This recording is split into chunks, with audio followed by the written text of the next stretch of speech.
Peace to everyone, and welcome back to the 10 Commandments.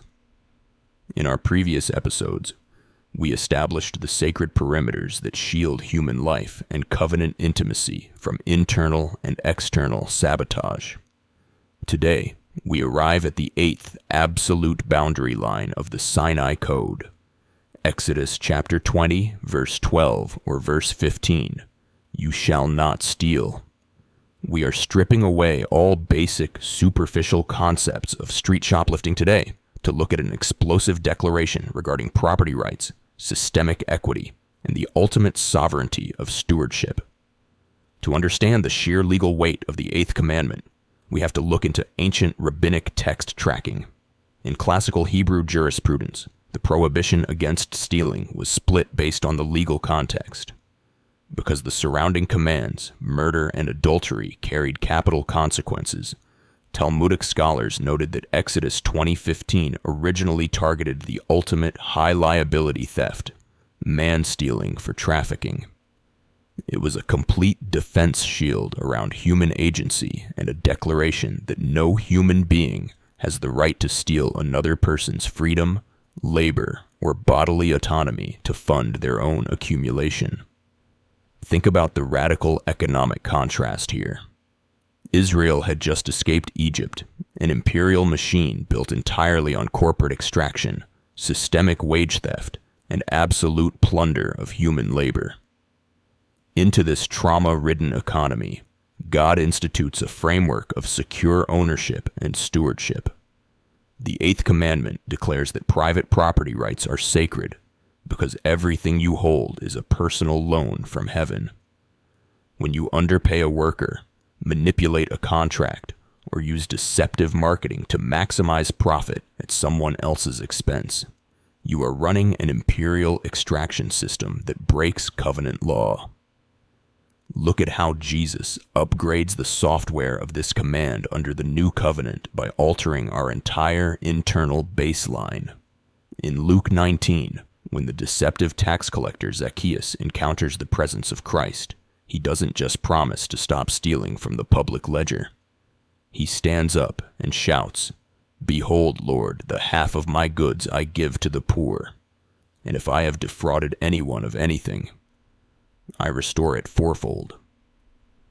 The presence of the Savior converts a predatory extractor into an open-handed conduit of grace. And true fulfillment means your hand becomes an open palm of supply. The Apostle Paul captures the complete Christological trajectory in Ephesians chapter 4, verse 28.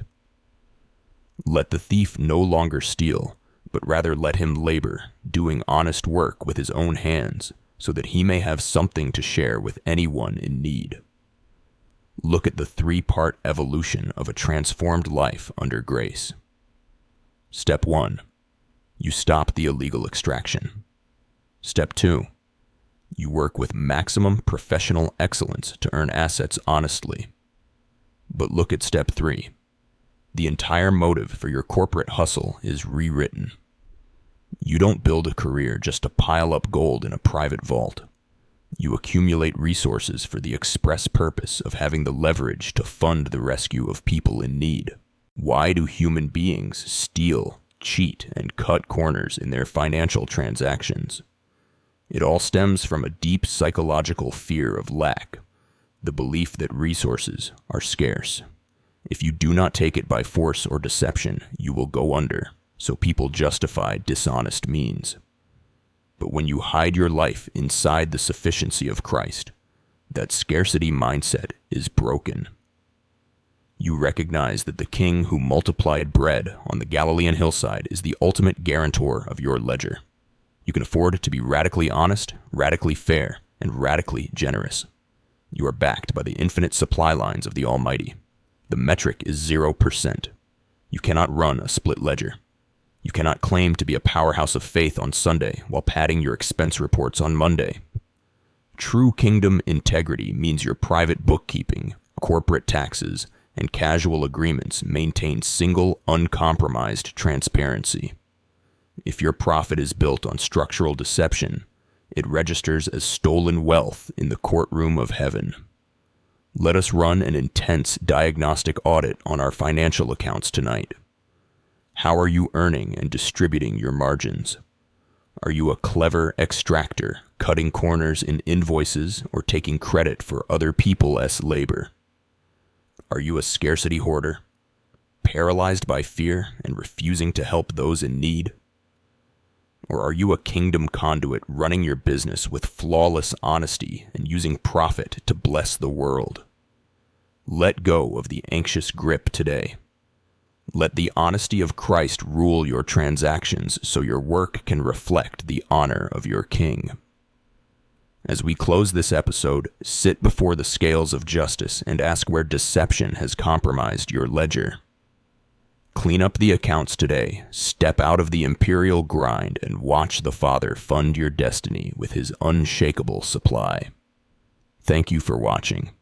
And in our next episode, we will look at the 9th commandment, guarding the civic witness. God bless you. It is all about Jesus.